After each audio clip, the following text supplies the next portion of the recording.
Genesis chapter 11, the Tower of Babel. At one time, all the people of the world spoke the same language and used the same words. As the people migrated to the east, they found a plain in the land of Babylonia and settled there.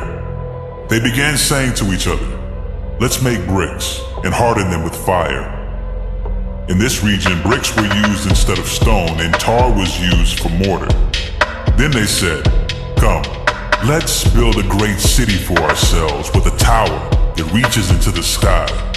This will make us famous and keep us from being scattered all over the world." But the Lord came down to look at the city and the tower the people were building. "Look," he said, "the people are united. They all speak the same language. After this, nothing they set out to do will be impossible for them. Come, let's go down and confuse the people with different languages. Then they won't be able to understand each other." In that way, the Lord scattered them all over the world, and they stopped building the city. That is why the city was called Babel, because that is where the Lord confused the people with different languages.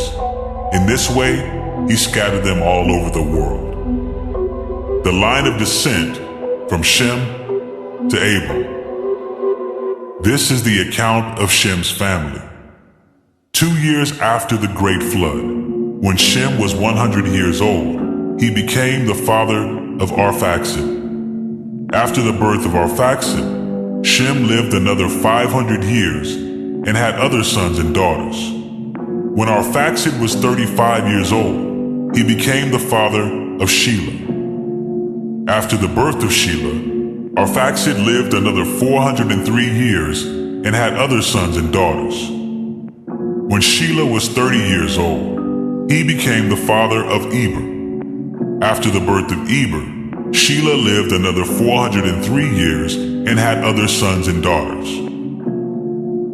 When Eber was 34 years old, he became the father of Peleg. After the birth of Peleg, Eber lived another 430 years and had other sons and daughters.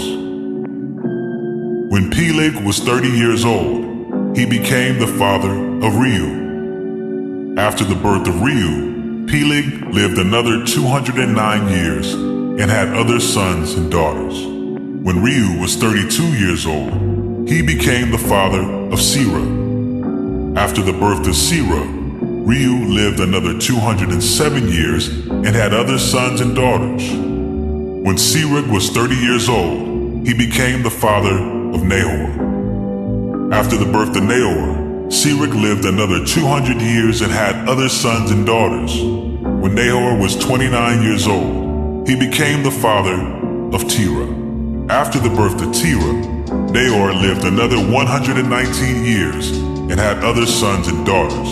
After Terah was 70 years old, he became the father of Abram, Nahor, and Haran. The family of Terah. This is the account of Terah's family. Terah was the father of Abram, Nahor, and Haran. And Haran was the father of Lot. But Haran died in Ur of the Chaldeans, the land of his birth, while his father Terah was still living. Meanwhile, Abram and Nahor both married. The name of Abram's wife was Sarai, and the name of Nahor's wife was Milcah. Milcah and her sister Iscah were daughters of Nahor's brother Haran. But Sarai was unable to become pregnant and had no children. One day, Terah took his son Abram, his daughter-in-law Sarai, his son Abram's wife, and his grandson Lot, his son Haran's child, and moved away from Ur of the Chaldeans. He was headed for the land of Canaan, but they stopped at Haran and settled there. Terah lived for 205 years and died while still in Haran.